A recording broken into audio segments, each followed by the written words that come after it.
7, 6, 5, 4, 3, 2, 1. You'll never have the sacred stone. Oh, this you crazy mother. The Savachi syndrome, I'm telling you, I'm like, well, holy shit, that was crazy. Wait for it. Thick and slick.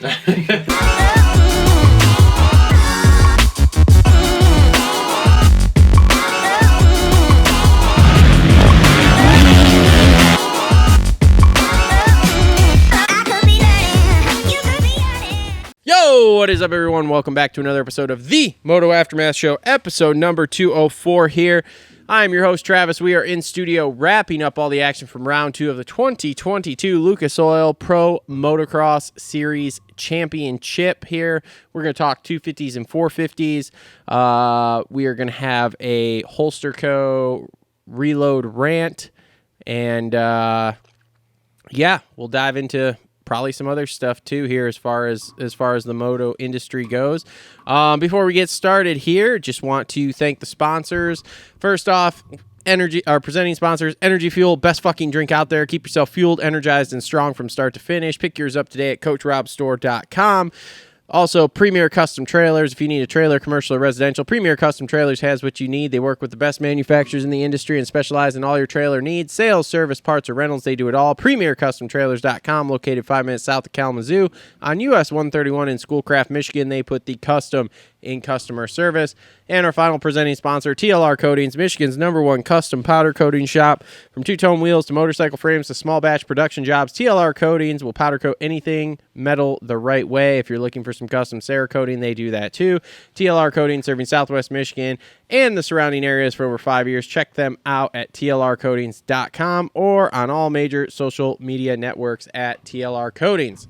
Also on board with us, Alias Sport, Dirt Bike Depot, JT Cycle, Holster Co., Adept Creative Co., Gutter Worx, Isaac Nelson Designs, and Clutch Media. If you guys want to support the show, we've got the new Dylan Danger Zone shirt, Summer 2022 Tour shirt here, so make sure to pick that up. Links in the description below. There's Amazon links in the description below, which you can click and then go on Amazon and buy anything. We'll get a small slice of that. There's Patreon links where you can just basically give us money every month, and for some of the stuff, we give it to you. And then there's also links to the podcast, because we are on all the major podcast networks. We know we get a little long-winded here, so YouTube, it's a little hard to watch sometimes. But anyway, and yeah, make sure to like, subscribe, comment, and share. In studio with me, brought to you by our friends at Gutter Worx Gutters. Check them out at gutterworksgutters.com. It is the OG co-host, the one, the only, Justin. Hi, buddy. What's up, man? You got fly in your hair. If he doesn't look camera ready, it's because he changed a tire and he's very flustered. Mm-hmm. Very flustered. Not flustered, just warm. He's all hot and sweaty. There's that. There's that. That's why that fly. Well, you poop or something? Because that fly really likes you. It was coming over to you too, buddy, so calm down. I'm fine over here, man. I've freshened up the deodorant. We're good to go. So, all right, show 204 here. Let's get ready to rock and roll. So first up here, we're going to talk 450s here. And the 450s are going to be brought to you, 450 Hangtown review, going to be brought to you by our friends at JT Cycle, serving Battle Creek, Michigan for over 30 years. Stop in to check out their full selection of Beta, Gas Husky, and Suzuki motorcycles and power sports products. If you need something for around the house to help keep things nice and trimmed up, they have that too, with a full lineup of Echo, Aaron's, Gravely, and Simplicity. Visit jtcycle.com or follow them on Instagram at jtcyclebc. So JT Cycle bringing you our 450 Hangtown review. Okay, I got the results here. Well, he finally did it.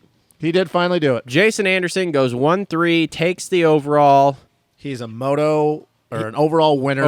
Winner in outdoors now. Took him 12 years. 12 years. Probably should have had a few along the way earlier in his 450 career, but shit happens. Did you think he looked as good yesterday as he did in at Fox?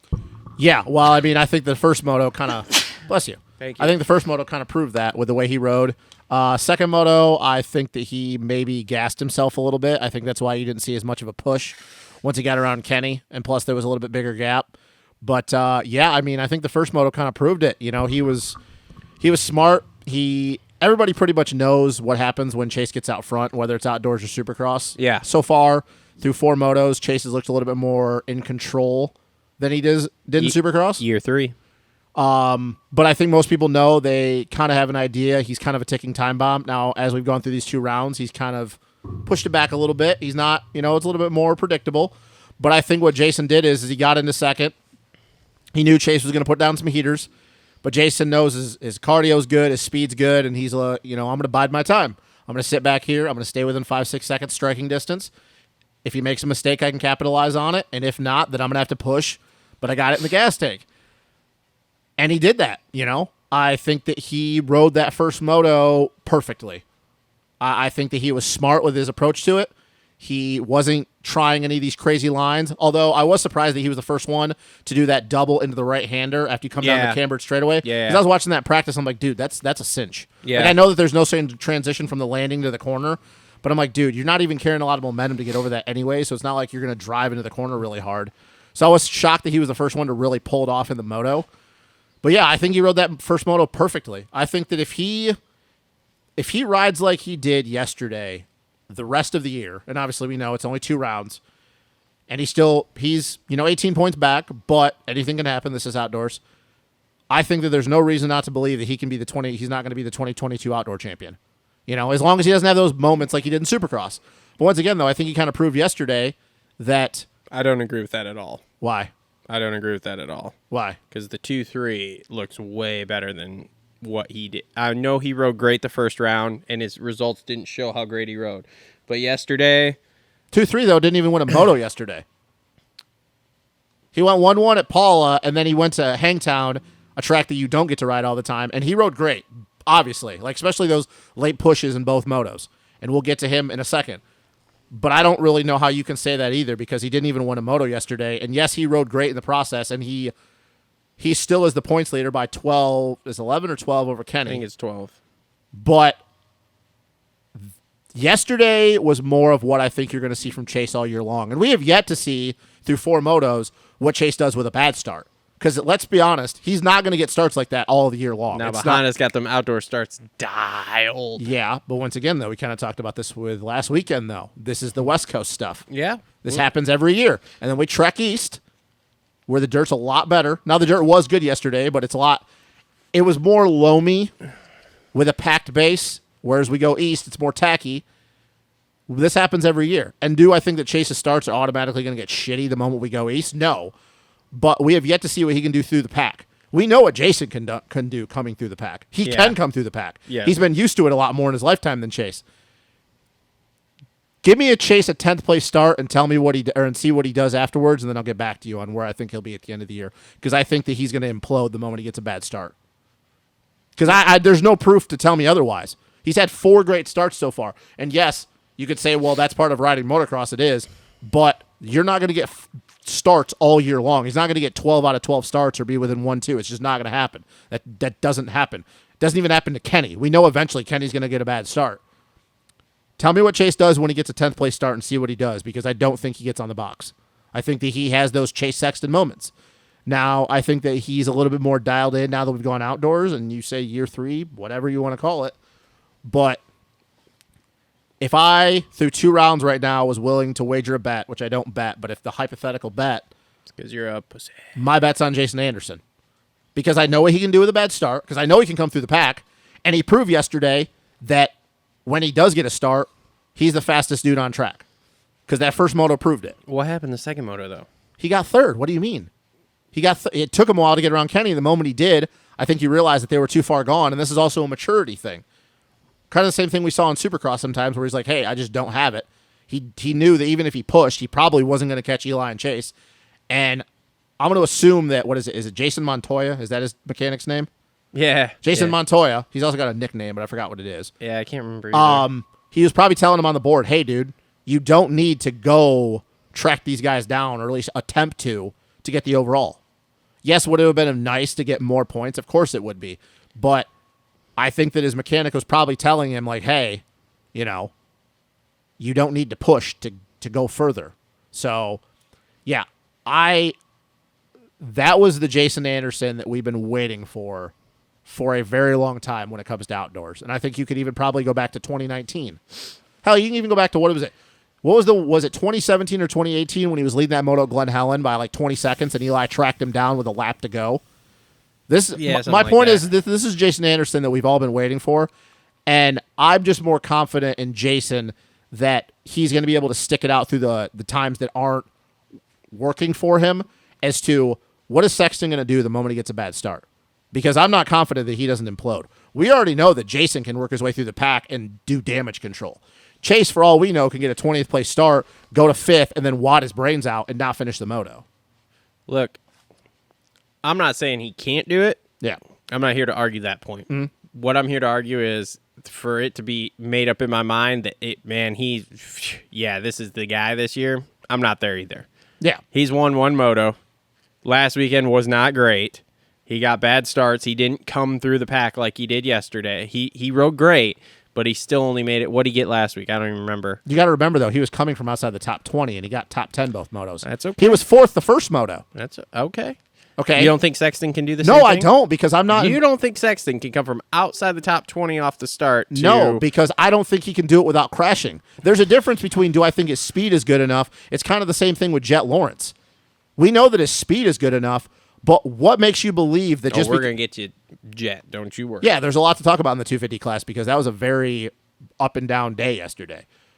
But there's nothing you can say that can tell me otherwise that makes me believe that that Chase is going to implode if he's coming from the back of the pack. 4 motos with 4 good starts doesn't tell me shit. Everything's going. Yeah, anybody can win when everything's going perfectly. What happened in Supercross when he gets bad starts? What happened to him outdoors all last year when he got bad starts? All I remember is that Minneapolis crash of his. Exactly. So through history tells us that when Chase gets bad starts, Chase doesn't move forward. Chase crashes. Mm-hmm. Or he just gets sucked into a pace because he can't move forward. Now, we kind of have an idea of who the 5 guys are right now. And yes, Chase's speed from 5th back is so exponentially better, so I won't have to say that he won't have a problem moving forward. Once again, though, there's a difference between having the speed to move forward and not crashing your brains out 5 times when you get to that point. Because here's the thing. If he gets a 15th place start, by the time he gets into 5th, those guys are going to be gone by the time he gets into 5th. Yeah. He's not going to move into 5th and then all of a sudden move into 3rd. Like, that's not going to happen. If he's coming from 20th or 15th, 4th or 5th is the best he's going to do. I think that's because this field the way it is right now, that we know who the guys are, and we know that their starts are on point because it's pretty much been the same 6 guys both the last 2 weekends, that they're going to get good starts too. I'm not convinced that because we've seen 4 motos on the West Coast rounds that we all know are notoriously up and down weekends, that Chase is going to be able to do this every weekend. I don't buy it. There's nothing that can tell me otherwise. He rode great, but we know that Chase Sexton is a ticking time bomb. Everybody didn't do it till they did it. Okay, so 4 rounds. Which is the same thing I'll say for Anderson. Everybody didn't do it till they did it. But the difference with Anderson, though, is that we know that he can come through the pack and he doesn't crash. Chase, his record doesn't show that. Anderson's been coming through the pack pretty much his entire pro career. We know that he has no issues. So if you're going to tell me that it's going to come down to Anderson and Sexton for this points battle, that who can limit the damage on their bad days, I'm going Jason Anderson all day long. Chase Sexton has not proved to me in his 450 career that he can limit the damage when things are going wrong for him. What was Chase's? God, I wish my memory was better. I wish I could remember what his outdoor season was like last year. It was up and down. Like he was good at Paula 1. I think he was good at Paula 2. He was good at Washougal. He was good at Millville. But the rest of the year, he was just so-so. Like he was good. I think I want to say he got 5th in the points. 5th or 6th in the points. But once again, though, every week. What did Ando get in the points last year? Did Anderson race outdoors last year? No. So that's my point. So why does it matter? What did he get in the points the year before? 2020? Yeah. I don't know. I don't remember either. Yeah. He also won a moto. Okay. So Chase won too. When? Last week. Yeah, and what did he do yesterday? He went 2-2, and he didn't get the overall. Okay. They're both the same in my mind. They are both the same, but once again, though, one has proven that he can do damage control, and the other one is yet to prove that. That's the difference. That is the difference in an outdoor title championship. Maybe. And same thing with Supercross. Maybe. Sexton is not proven that he can do damage control when things are not going well. Well. Jason Anderson has at least proven that. So that is the difference. If you want to say that they're one and the same, that is the one thing that is different between the two. No, what I want to say is that this class is still a huge question mark for me moving forward here. We're definitely seeing some patterns with some guys who are battling at the top, but as far as who's going to get at the top, I don't know. I mean, I think that's safe to say because I think that they're still going to be very up and down. It also, I think yesterday kind of showed where Kenny is at. Kenny made a statement yesterday that, and we can just jump right to him because he went 3-4 on the day. Yeah. He made a statement yesterday on the podium that made me go, okay, well, I don't know that you'll do this unless you do it a Dungy way, which is you just podium the shit out of guys. Because he made that statement yesterday of like, well, if it's not there, like, I'm not going to push it, or however he said it. Yeah. And I'll be waiting, okay, well, now we know where your head's at. Yeah, but I think the thing is, too, is I think that's why we've seen him through... Can we talk about that second moto, though? How good that first fucking lap was of his? Like, holy shit. Yeah, but I was just getting to that. This is the thing, though, with Kenny. It's the same thing I said last weekend. This is who Kenny is right now. Like, this is where he's at. This is where he's at. This is where he's been his entire outdoor career outside of 2016 and 2014 when he won his 2 titles. He gets good starts. He sprints really, really hard.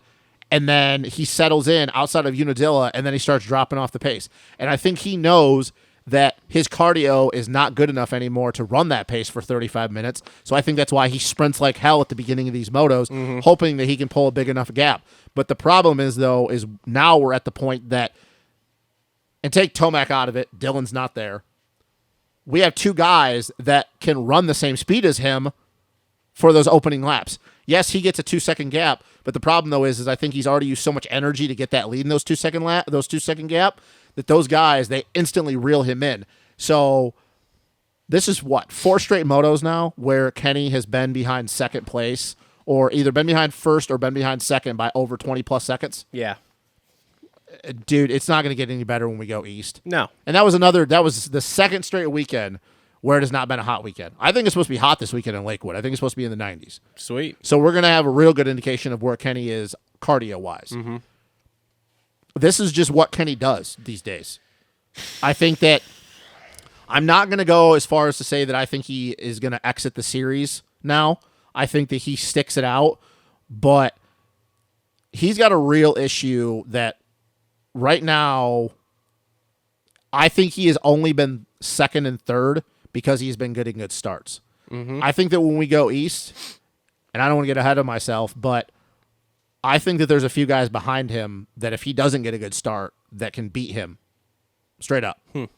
So I don't really have much to say about Kenny anymore. Like this is what Kenny does. Kenny's been doing this outdoors for how many years now? Yeah. So God, that first lap was fucking good. That second but here, moto, holy shit. And you're right, but it's hard for me to even get excited about that shit anymore because I know what's going to happen, what's going to precede after that first lap. Oh, I mean, yeah, we know what's going to happen. Like, he's going to go backwards a little bit, whatever, settle in somewhere. And I mean, dude, he was probably in what, top 30 5. plus back that first moto of Ando and Chase? Oh, yeah, but dude, those guys were on fucking rail. And here's the thing. We'll go back to one more point I want to make here with the Chase Ando thing. Mm-hmm. You get off that first moto, and you say it yourself, Ando looked like he gassed himself, essentially, that first moto. And then you look at Chase, and Chase is like, he fucking walked out of the fucking bedroom after sleeping all night. Like, he was fresh at the end of the day. Yeah, for sure. So, like, I don't know, man. But the problem, though, is that, and that is a good point. That, to me, is a scary look for everybody else. If that guy can go that fucking fast... But once again, and get done with 30 plus 2. Because let's face it, we talked about this earlier. He ran with him and he ran with Tomac till the very fucking end of both those motos. There was not like the guys passed him and then gapped him or whatever. He was, dude, they were right there going over that wall jump, both motos. And if he can walk out of that and just be like, yeah, what's up, dude? I'm cool. But once again, though, it comes back to the thing, though, that everything has gone right for him through these first 4 motos, though. To me, that doesn't say anything. That is easy to be like, oh, you can get, you're going to win the title if you get 4 straight good starts. Tell me what he's doing after he gets a 10th place start. He gets an 8th place start. He has to come through the pack because he's not going to nail 24 straight starts. Probably not. No, it's not going to happen. So that's the thing, that if we have an idea that he's going to implode and crash his brains out coming through the pack, and we know that Anderson, anytime he gets a bad start, that he can at least salvage points. That's why I will take Anderson. Yes, I agree that they are two very, very close people. We even saw that at the end of Supercross. But like I said, the difference is one of them I can bank on is going to do damage control, and the other one, I don't know. I don't know what I'm going to get out of that guy. Speed-wise, I don't think he has a problem moving forward. But you gotta be real with yourself in saying that he has a tendency to hit the deck. He does have a tendency to hit the deck. I don't remember as much in outdoors if he does or not. I don't remember. But I would see, have here's to the go thing back too. and look. He's also the points leader. So that's going to creep into his mind that, I need to rush it and I need to move forward. Before, he was never in a situation where he was leading the points, so he goes, you know what? I'm just going to fucking, wherever I end up, I end up. Well, it's definitely going to creep into his mind that if he's getting 10th place starts or he's getting 8th place starts, he's going, dude, I got to move forward. Because now I really do have a shot at this title. Because this is the first time since 2019 that he's at, or 2020 Supercross? Yeah, 2020 Supercross, 250s, that he's been in a situation where he's been the points leader. I'll tell you what, if I'm fucking Lars Lindstrom, I'm sitting there watching that interview with him, the podium interviews after the races, and I'm pointing to him going, do you see what you look like? Do you see what they look like? Don't ever freak out. Because you have more in the tank than any of these fucking guys right now. Yeah. The only one who didn't look... I mean, Kenny didn't look bad either, but obviously, as we talked about, he was 30 seconds back, whatever. Tomac didn't look like he really was gassed either. He looked okay, but Tomac is doing Tomac things, as we can talk about here, because we kind of skipped over him. So he goes 4-1 for 3 yesterday. Yeah. And that second moto, he looked good. He did look good that second moto. Yeah. So the first one, it was kind of like, oh boy, here we go. And all I can hear in my head is Justin's conspiracy theory about Tomac. And then the second one, when he was moving forward, I'm hearing your conspiracy theory again. Like, oh, we can't make this look too bad. Like, we got to. Yeah. But no, everybody's saying his knee's fine. He's saying it's not 100%, but it's fine.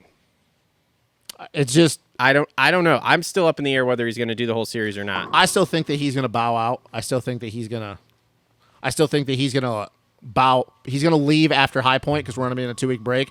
If he comes back, then yeah, he's racing the whole series if we see him at Redbud. But I still don't know what you're going to get. Wait, we don't have a break between Thunder Valley and High Point? No, goes Thunder Valley, High Point, break, and then 4, break, and then the last 4. Yeah. They literally made it so you do 4 and 4 and 4. Oh, okay. So, I mean, good on them. But I don't really know how to take yesterday because it was kind of the same thing we always see from him a lot of the time. And I know that they were talking about with Gilly, like, hey, like the bike was squatting too much. It was too soft at Paula and stuff. And now that we're especially starting going to these tracks where they're a little bit more loamy, a little more tackier, the rut's a lot deeper, you definitely can't have it squatting too much because then you start scraping peg, and then that is what I heard is that his setup was way off at Paula, is what they said. And he kind of put it in the hands of the team and it wasn't great. So I don't know. Take that for what it's worth. We hear that a lot, but we'll see. I mean, the bike looked better at Hangtown, but once again, though, like, okay, he goes 4-1. He didn't, once he got around Chase, I think a lot of people were like thinking, oh, he's going to start gapping. And then Chase did what he did with Ando in the first moto. He sat back there. He's like, all right, I'm going to calm down a little bit. I'm going to see what he's doing, see if he's got any different lines. And then, because I know I have in the tank still. He lashed out, yeah, bro. He lost a little bit. Like, I think the gap at most got up to like 2.5 seconds. He reeled it back in. So Chase played it smart too, but it's... I'll tell you what. I think I was listening to Swaps. How was your weekend? It shocked Tomac. What? That Chase latched onto him. Why? He literally... Well, I guess he didn't watch it. It shouldn't shock him. He watched Chase do the same fucking thing. He legitimately said that it surprised him how good Chase latched onto him. That doesn't make any sense to me. I don't know why he would think that. Because it's not like Eli was going fucking 5 seconds a lap faster than everybody else. Yeah, I don't know. He was just running a decent pace. But I don't know how that would shock him because he literally watched him do the same thing in the first fucking moto. I don't know. That surprises me that he would. That surprised him. Like, that doesn't make any sense to me. I don't know why he would think that. Because the days of him getting out front and then pulling 30, those days are over with. So like I don't know. He was good that second moto. I didn't look at lap times yet, but I mean, he obviously he was basically did faster. this. He basically did the same. Those two did the same thing that Chase and Ando did the first moto. It was literally the same thing. Now I don't think the lap times were obviously the same because the track was broke down more. But they basically did the exact same thing as far as like who was doing what speed wise. Yeah. So I don't know why that would shock him. That makes no sense. Like there's no way in his mind that he thought, oh, I'm going to get around Chase and then I'm going to gap him by 20. Like, dude, you weren't going that much faster than him. Yes, you caught him, but you literally just watched him do the same thing the first moto to Ando. Yeah. So I don't know. Like I think that's kind of a weird comment, but whatever. I mean, but I don't know what we're going to get out of Tomac. Like if he's here for the rest of the year, but that's how he's going to ride, he's not going to be in the championship. Like, yeah, if he ekes out a moto win here and there, like it'll keep him relevant points-wise. But I don't. It's probably going to come down to Sexton and Anderson. Yeah. And now we're going to see what happens when we go east. You know, and here's another thing too. And I know that I think I'm more hoping that this happens because the more and more the weeks go on and we don't hear anything. I know this is only week 2, but if Dylan comes back, and once again, I know the probability of that is very slim, but just say hypothetically that he does, he's also going to throw a monkey wrench into these dudes' program because now you're talking about a guy that's not even in the points. That if he's 100%, now obviously if he came back halfway, it would probably take him 2 weekends. So now we're sitting at Millville, so round 8. So you'd only have 4 rounds to go. But now you're talking about a dude that has nothing to lose at that point. He's fresher than everyone. Like, literally, because he hasn't fucking raced since Detroit Supercross. Yeah. That's going to fuck up everything for everybody, too. Like, because he's going to go out there and he's going to start winning motos, and he's not even in the fucking points. It's so cute how you have a man crush on him and you think he's coming back this year. It's possible. He's not. I wouldn't be so sure about You that. won't see him till 2023. I wouldn't be so sure of that. You won't see him till 2023. You can say that all you want. I'll stamp that. You can say that all you want, but there's no proof of that yet. No. One more thing before we start moving on to 5th place and beyond. Any issues with Sexton cleaning out lappers? I think it was dumb. I don't know what, like... The first time he did it, I thought it was an accident. Then the second time, I'm like, nope, he's just trying to ride those lines, and those guys are in his way, and he's like, move, bitch. Yeah, I think it was a little bit ridiculous that he thought he had to do that. Like, I understand that they might have been in his line, but they literally, like, were going so much slower than him, and they weren't in front of him. Like, they Yeah. were literally holding their line. So I think it's a little bit of a dickhead move on Chase's part. Like, especially Devin Harriman. Like, Grant Harlan, okay, that was a little bit different, but Harriman was literally stopped. The first one, I was like, all right, dude, like, that was a mistake. The second one, I was like these are Harriman- not mistakes anymore. Yeah, Harriman was literally stopped. If I'm Harriman, I would have gone over there and had some words. I'm like, dude, I'd have been like, dude, I was literally stopped in the corner. Yeah. Like, it's not like I was, like, trying to push forward and I was in front of you, and you would, like, try to have to anticipate, am I going to come over on you? Like, he was literally stopped at the apex of the corner, and Chase still just decided to fade wide for them. The Harlan thing, whatever. But if I'm Harriman, I wasn't too happy. That was a dickhead move on Chase's part. I think it was unnecessary. It was an interesting move. I don't know if I'd do the same thing to lappers, but that's me, so. No, because it goes back to the whole thing that we've talked about with other people before. Can't win championships with enemies. Yeah, because you're going to be lapping these dudes all summer long, and if Yeah. they're like, hey, this fucking Fuck dude this took me guy. out for no reason, Yep. I'll fucking take his front wheel out. Yep. All right, moving on. 5th place. Craig goes 5-5 for 5th. That's another good ride for him. And from what I understand from the interviews I'm hearing from him, that's what he's expecting to do all summer is be in the top 5. I mean, I don't know why he wouldn't. You know, if you look at it right now, and the two guys that finish behind him when we get to them, but it's like, once again, Dylan's not there. AC's not there. And we'll get to Barsha. I don't know what the fuck's going on with him. Malcolm's not there. I mean, there's guys missing, so it's like, I don't know why he wouldn't think that he could be top 5 all summer long. The East Coast tracks, once again, and I know I feel like I'm beating a dead horse on this, but that's where, for me, it's going to be very interesting for some of these guys, because we know how some of these guys, we have an idea of the top guys of what they do when we go east. But you're talking about a Craig. You're talking about Dungy's in that mix. Fucking what's ever going on over there in Plessinger and McElrath and Barsha and all them. Barsha maybe not so much, but we don't really know what's going to happen when they go east with those guys. With Eli, Kenny, Ando, Chase, we know what's going to happen with them. But for a guy like Christian, where it's not like he's been bad when we've gone to the East Coast, but we also know he's a lot more comfortable on this hard, dry, you know, even though yesterday was a little bit loamier, more predictable dirt. Yeah. We know how he is when he's on these West Coast type tracks with the really hard bases. Yeah. Because he's grown up riding it his entire life. It's predictable for him. But you start going to these East Coast rounds where it's tacky and fucking it can just drag your fucking front wheel because you got a good drive going through the corner, or it sticks when you want to pivot. I don't know. Like, I think Christian has been great through these 4 motos. Yeah. And I'll say it again.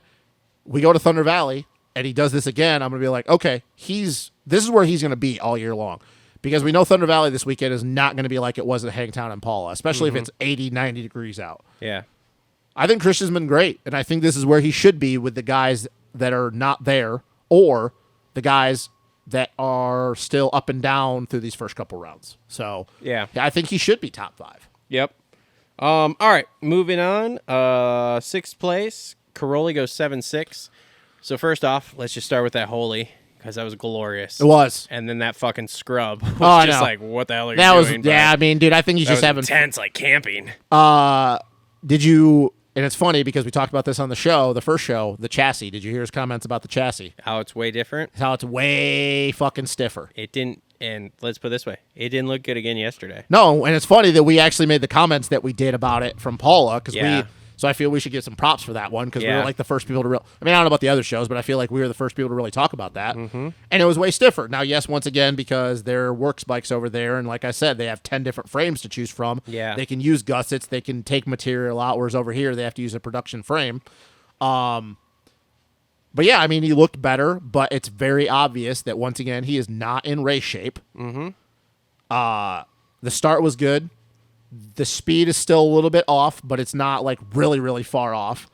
But yeah, the cardio's not there. And I also find it funny that he goes, yeah, we signed up to do another 2 rounds. And I'm like, Tony, just tell everybody. You're doing the Yeah. whole fucking series. Like, let's be real. Well, you're doing the whole fucking thing, just Yep. like Dungy is. So I had a chuckle about that. But it was better than had a chuckle about that. I had a huh? chuckle about had that. a chuckle. A Just chuckle. a little. just a little. Tony, a you're knee you're slapper. a prankster. But, I mean, he looked better Good than he did at God. Paula. Yeah, ish. Ish. Beat Dungy. Dude, this KTM team's all fucked. It's weird. It's fucking weird. Which, honestly, if I'm Ian and I'm Roger, I'm making a call to the 2.5 here pretty soon. Oh, yeah. Not that Ryan and Tony have been bad. They've been good, and I think that the expectation in that truck is probably where this is where they thought. Mm-hmm. AP, once again, I stand by it. Like, I knew that the first 5-6 rounds were going to be a struggle bus because he hasn't fucking raced in a long time. But if I'm Roger and Ian, I'm going, maybe we should hit Marv up. Because here's the thing. I will not say Marv would be running with Ando and Chase, but there's nothing that leads me to believe that Marv would not be right in there battling for third and fourth. Oh, yeah. Like, I truly believe that I feel like Marv would be right there with Kenny right now. Mm-hmm. There'd be no reason not to believe that. Yeah. So if I'm Roger and Ian, I'm making a call to the 2.5 here pretty soon. Yeah. So moving on, Dungy goes 6-7 for 7th. Lot worse than Fox. This is more so where I saw him landing. Yeah. That 6 to 9 range. This is, yeah. Do you think it's going to get worse, though, when it gets hot? I mean, I don't think cardio is his issue, but, man, it's been a long time since you've done 35-minute motos when it's 100 degrees out. You know that comment that Kenny made about, like, not pushing it? Yeah. I believe if you multiply that by 10 is how Dungy feels. So, Oh, because he was so much further back this weekend than he was at Paula. Mm-hmm. And kind of the same thing, too. I believe that when he knew that he was doing this, he was pounding out motos at Fox. Mm-hmm. And then I think he also realized that when 4th and 5th or whatever he went at Fox 5.5 or whatever it was, when he realized, oh, this is the best I have, he's probably like, well, shit. fuck. Just started right off with that. Did you, before we move on to the next person, though, did you happen to see that he made a comment? I don't know if this was with Vital or not, that he had talked about how in 2018 they had they had a contract all written up for him to come back, and something went wrong. I didn't watch the whole video, but I think it was Vital. Apparently in 2018 there was a contract all written up for him to come back, Interesting. and then something happened, and I didn't watch through the whole video, so like I don't know. But yeah, I guess that was a thing. Now, whether that's true or not, we don't know, but whatever. Interesting. Super interesting. We'll see what happens in Thunder Valley though. He's been good there over the years. I don't have real I don't have high real hopes big either. hopes of this getting much better. But there are a few tracks that on the as we move forward that he can come in with going, well, I like these tracks a little bit more. So we'll see how it does. Because Thunder Valley, I think he would tell you, is one of those tracks. And then if he goes out and gets 5th again and that's the best he can do, it's like, well, then that's just where you're going to be the entire year. Yeah. So. Okay. All right, moving on. Aaron Plessinger goes 9-8 for 8th overall. Is he in the office again on Monday? Because the 2 old guys beat him again. I think this is where he was going to be the first half of the season. I mean, dude, he is so far behind the 8 ball. And now I'm not saying that if he was up to par that like he'd be running up front with the 2-3 and the 2-1. But I mean, why would we think that would be any better? I mean, dude, he hasn't fucking raced since the second round of Supercross, and he probably has a total of 2.5 months on that bike. This is just where he's going to be the first half of the season. This is who he is. For up until Redbud, yes. Now, I think that when we go Southwick, I think that he should be better. But, dude, I think the 8th is probably the best you're going to see out of him for the first 5-6 rounds. I don't think he's going to do any better than that. There's no reason to believe she would be. I don't think so either, to be honest with you. So, I don't. It's just a bad look when the 2 old guys. 2 old guys on your team who are on the same bike you are beating you. Dunges. And Cairoli's going, I don't even like this bike. Yeah, he's like it's this terrible. fucking bike sucks and never ridden. Now, it is going to be interesting, though, because going to Thunder Valley, the last thing I'll say about Tony, he has knowledge of Thunder Valley, though. Granted, it's been since 2010, but he knows this track. Yeah, that's true. Because he rode MX of Nations. That's true. So this is the first track we're going to that he has knowledge of it. Granted, that was fucking 12 years ago, but still, the track hasn't changed a lot. Mm-hmm. So it'll be interesting to see how he does this weekend, if you see a little bit more pep in his step, because he's going, Got Yeah, that you got fucker. it. Die, bitch. Glad we're... Here we are. So that's just a little bit of a tidbit for anybody who doesn't know. So he has track knowledge of this weekend. Yeah, we'll see how that goes. So Joey Savacci, late game audible, makes his first start here on the Kawasaki. Goes 11-9 for 9th overall. Not bad. I mean, his Right. qualifying times were a lot better than I expected too. I mean, dude, I don't have anything bad to say about that. That's right where I see him slotting in there. So How bad will it look though? Because I think if you're Joey, obviously Joey wants to do better than that. But if you're Joey, that's a good way to start off, considering everything he's been through this year. Yeah. Literally racing 2 races yeah, and back on the fucking Kawasaki. Yeah. I'm like, they hasn't ridden since 2019. How bad of a look is it going to be that if he keeps building and he keeps 100% and he stays 100%, and then they dial that bike in more, and he starts consistently beating AP and Shane and Barsha, and he catches up to Craig, and then he eventually just starts beating them all the time. Like, that's just, if I'm those guys, that's not really a good look in my opinion. nope, not at all. It's just not. Because No. he's not going to be on that bike next year. No, So if I'm them, that is not something I want to see happen. no, not at all. It's, I don't know. Still a bunch of question marks in this 450. But he rode class. good. He rode good for Yeah. having his first. I mean, he didn't crash that I know of. I don't think he did. And yeah, I think that was something you could work with if you're him. Yep. All right. So Barsha goes 10-11 for 10th. What the fuck is There's going something on? wrong. What over is going there. on with I him, don't know. dude? What I the don't know. fuck But it's is- not good over there. What is happening to him? This is a big disappointment. For a guy that, as much as people like to talk shit about him, he is a very consistent dude, especially Yeah. outdoors. Oh yeah. What the I fuck? don't know. Last week wasn't good. This week was week's not worse. good. Yeah. Like, there was nothing this week. no. I mean, this dude, is- what was it? Was it the second moto? He could hardly get around Freddie Norn. This Yeah. is not a diss on Freddie Norn, but he shouldn't have any problem getting around Freddie. Yeah. And he just couldn't.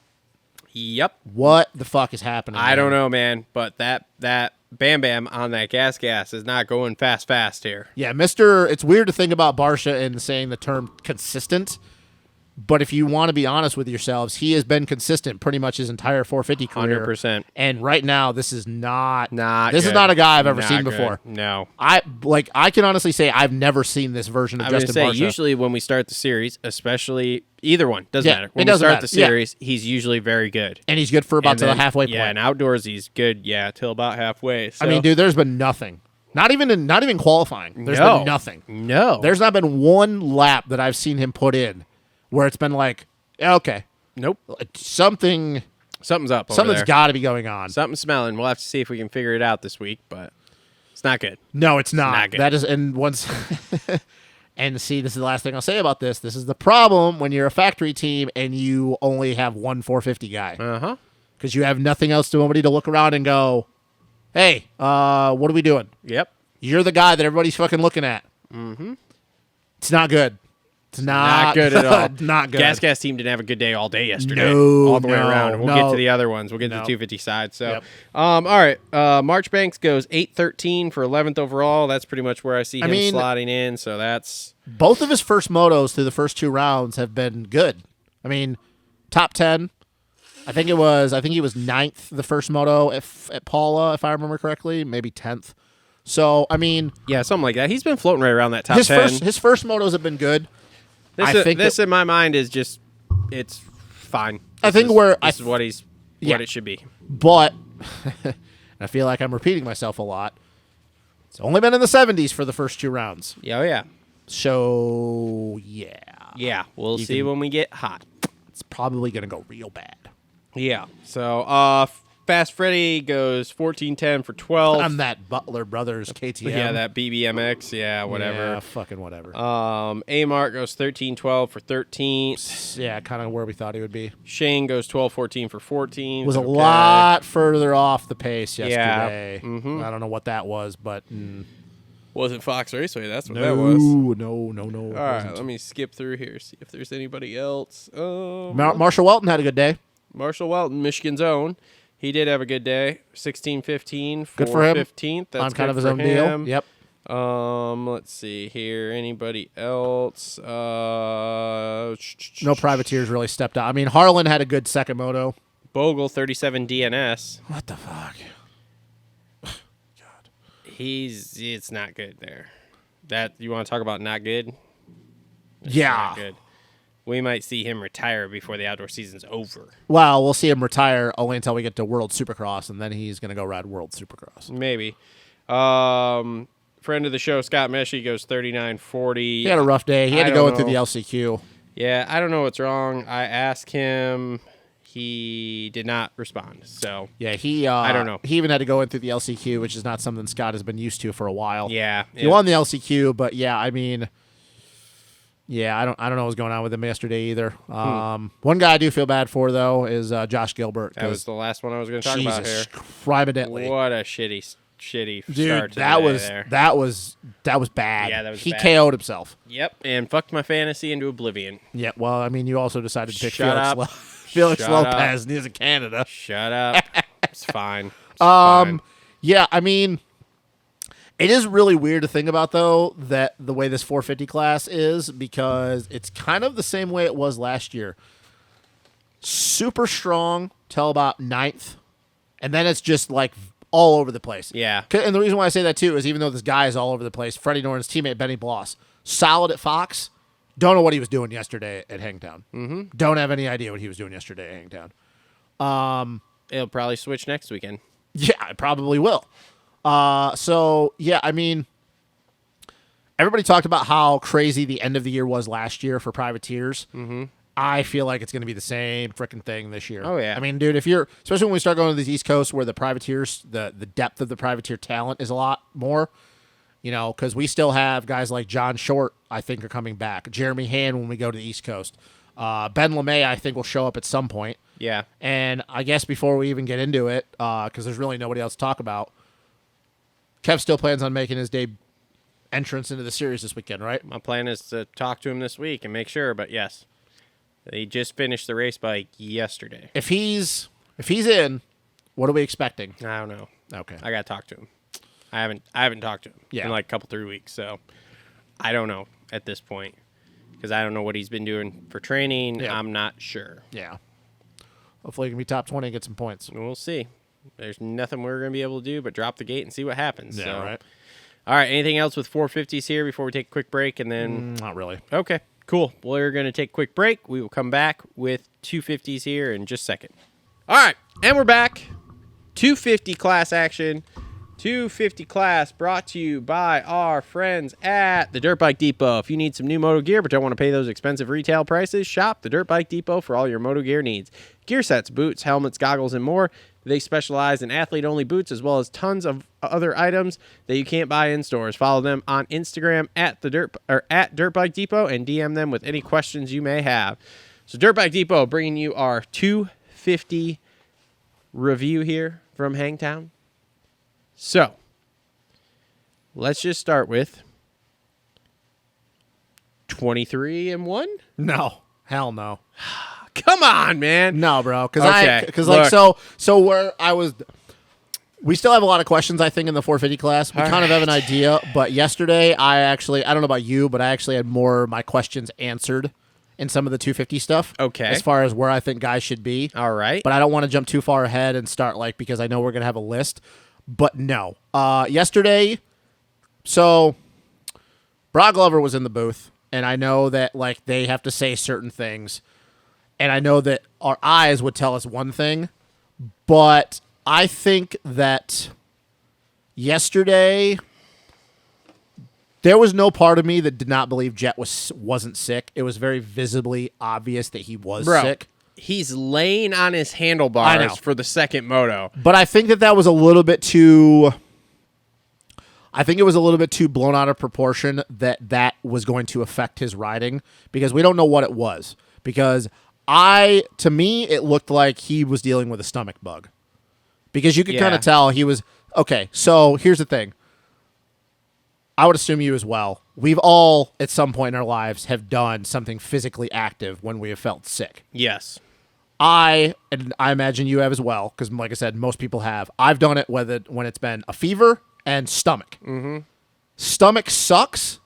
But stomach, for me at least, and I feel like most people, is one of those things that once you get your heart rate up and your adrenaline going, is easier to push through than you being fucking having a head cold and not being able to breathe out of your nose. So I'm not taking anything away from Jet yesterday. You could visibly tell he was not 100%. Mm-hmm. But I think it was a little bit too blown out of proportion that we would think that was just going to completely fuck up his riding.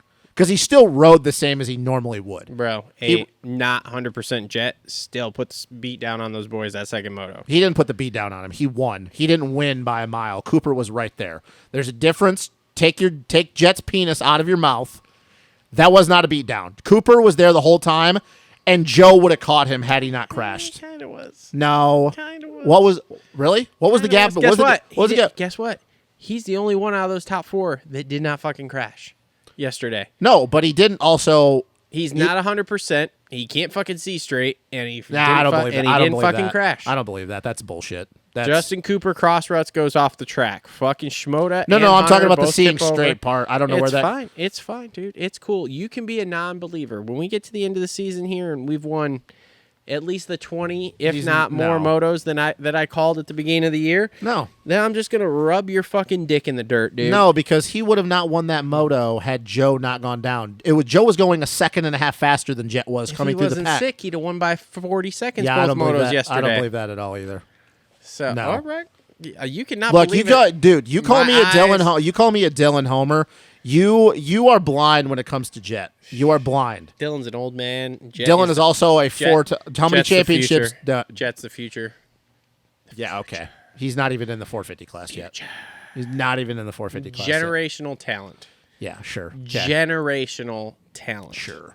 He just put on a fucking show yesterday. How do you figure? He didn't even win by more than a second. He couldn't. And he wasn't the fastest dude in the second moto. Joe was. He couldn't even sit upright on his bike on the line. Yeah, and it sure didn't show when he was riding, so that's horseshit. And then he goes out and he hole shots and just fucking gone. See He wasn't ya. gone. He wasn't gone. Justin Cooper, the whole entire moto, was literally within 2 seconds of him. That's not gone. Come on, bro. Come on. Calm down. You're doing what I do with Dylan. You're getting too far ahead of yourself. Generational, and he just had a fucking generational style ride yesterday, and here we are. Yeah, okay. Big points lead already. It's not a big points lead. What's he It's only got? 11 points. Yeah. And Hunter crashed 2 times yesterday. Yeah. I could debate what. And Okay, Jet we're spending Jet 2. didn't crash at all. He didn't, but he also didn't win the first He was moto sick as either. shit, and he didn't crash at all. He also got smoked the first moto. Yeah, smoke's a relative term. What do you mean? He battled right up there with those No, he guys. didn't. Mosman won by 7 seconds over Cooper in second, and Cooper beat him by what, 2-3 seconds? Yeah, Mosman's not even on my radar. No, he's not. Well, I think that's a little unfair because the second moto was not his fault. The second moto was the fact he was riding with bent bars and he pulled into the pits. Because he crashed. Yeah, but what did he do when he got the first moto? He won the first moto by 7 seconds and no one was close. Yeah, okay, but then he pulled Mosman stuff and couldn't He do did, it. and I'm not picking Mosman for a championship, but we're spending too much time on Jet. My point is that yesterday proved... We can never spend too much time on Jet. Yes, we can, because I'm sick and tired of He seeing is a that. generational talent. Yeah, I don't care. I really don't care. Generational. He's going to go to the 450 class and get pecker slapped. It's I fine. don't think so. Yeah, I think he's so. going to do some pecker slapping. I don't think so. Not as long as Eli Tomac's still in that class. He's smooth is fast. He's Fast also not is faster smooth. than Eli. So you really want to go down this road? You really want to start a dumpster fire right now? We'll go down that road a different time. He's not as fast as Eli. I'm sorry, bud. As long as Eli is still in the class in Supercross, Jet's not winning a 450 We'll title. just agree to disagree on stuff, okay? Let's just move on. You are so over the top with Jet, dude. Generational talent. I don't give a damn if he's a generational talent. It's hard because we don't see them too often, you know? I've seen him a bunch in my lifetime. What do you mean? Stu, Ricky, now Jet. I mean, it's hard. I also saw Travis Pastrana. I saw Robbie Raynard in the 90s, Jeremy McGrath. Like, dude, through the 80s, it was Ricky Johnson and David Bailey. Like, there's You weren't alive in the 80s. No, I'm saying So they've calm her down. They've been around. It's not just fucking Ricky and Stu. There's been a whole bunch of Travis Pastrana. Like I said, there's been a whole bunch of them. I don't think Jet's going to go do backflips. I think he's in on the racing thing. He also didn't win a title his rookie year either, like Travis did. Yeah, it's fine. Shit happens. It's Yeah, it cool. does. Yeah. It's cool. It's fine. Look, he's a generational talent, and we're here. Yeah, well, you know what? If he doesn't do it in the 450 class, nobody's going to care. Yeah, It's not going to matter what he did in the 250 class. I think we'll be fine. I don't think so. We're going to be just fine. He's going to get slapped around. And we're going to have golden Jet shirts everywhere when he hits 450s. You know what's also going to be funny, too, is if he goes to the 450 class and the moment he realizes that, oh, shit, I'm riding with the big boys, and he starts getting beat, all his popularity is going to go down the drain. Because nobody likes to cheer for a guy that's not winning. I don't think that's going to be a problem. I do. Zero problems. Especially as much as I hate to say it, we keep talking about Chase Sexton in his third year. Yeah. If this guy's figured it out, same thing. I don't think he's going to be beating his teammate for a while. That's highly debatable. How so? Jet's a generational talent. Sexton's really good, but Jet's a generational. Chase also has better technique than Jet does. It's facts. Whatever you say, man. Whatever you say. Look, I'm just going to let you sit over there. Hey, they both have the same amount of 250 titles. You can keep splashing that haterade this way. It's not haterade. And It's I'm just going to keep like, whatcha, dodging it. It's just I'm not Daniel Blair, and I'm not getting over this kid's nuts because he's won 2 titles. Like, big deal. Chase won 2 titles, too. Cool. It's just there's just other factors to it that you can't seem to see. It's okay. It's cool. I remember when I was blind to other factors. I also are living through the Stu days, and that didn't go well, did it? Good old Stu. Jet doesn't have half the talent Stu does, or half the speed. And that didn't work out well for him, did it, either? Well, look, if we can take 3/4 of the speed and control it, we're going to win a lot of fucking titles. Maybe in the 250 class. In both classes. You got to have the speed all the time in the 450 class. I find it hilarious you think he's not going to jump on a 450 and be even smoother when he doesn't have to ride the limiter. That is such a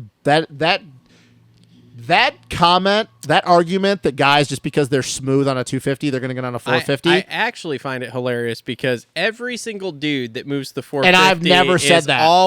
is always, oh my God, they're such a 450 guy. They're such a 450 guy. And now it's like, Jet, you're like, he's, no. Yeah, because it's not No. fact. It's not proven. No.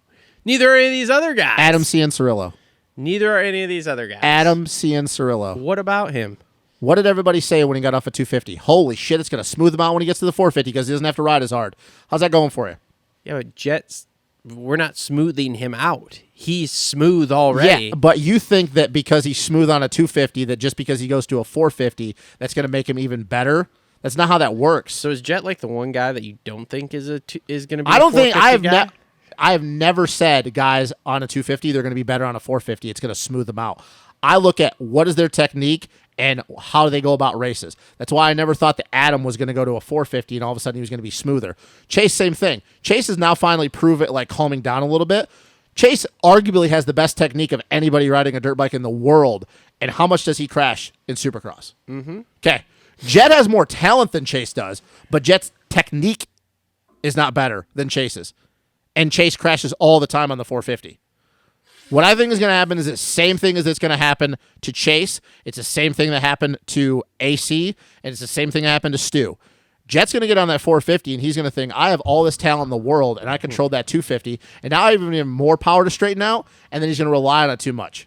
The notion that everybody thinks because you're so good on a 250 that that's going to translate over the 450, it's never worked that way.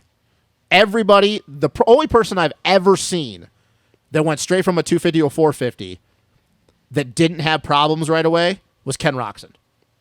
That was the first person I've ever seen that went straight to a 450. And you could say Dunge a little bit to an extent, but that's it. I'm happy because right now you're just giving me ammo because every time you bring somebody up who's moving up and you're like, oh man, but there's such I've a better never. 450 But see, here's guy, the thing, though. Here's I'm the gonna thing. Just blow Try to think you back. out. When have I ever said that a guy is going to be better on a 450 just because he's on a 250? I've never made the comment that the 450 is going to smooth him out. I don't buy that notion that just because you're good on a 250 and you're smooth, they're going. That's not how it works for me. I don't look at the thing like it's going to calm him down. No, a it's little every bit. single guy that's moving off a 250. Yeah, and those he's guys such a more 450 guy. Yeah, and He's those guys are guy. those guys are morons. That's not how that works. No, but that's what But you I don't say. No, I don't. When have I ever said that? There are plenty of Who? guys we Name have gone some. through Name- the last name 5 some. years. Name I don't some. know. I will Exactly. go back and find it. Find 'em. But Find 'em and then bring 'em to my attention. He's such more a 450 guy. Bring He's it to such my more- attention. Bring it to Dude, my trust attention. Me, I Find will. it.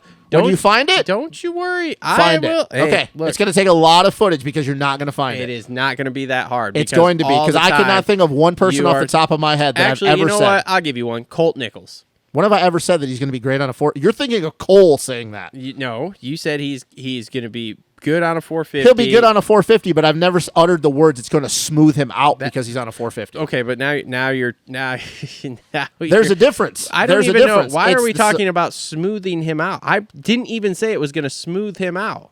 I said that he's already smooth, so now he's going to a 450 where he doesn't have to ride the limiter But like he does on the 250. But he doesn't ride the limiter on the 250. So it's But going to see, here's be the even thing. better. So then it's even going to be better. No, because now it we're goes- not going from Nobody to talks trying about to be it. smooth. Now Nobody it's like talks we're about smooth. it.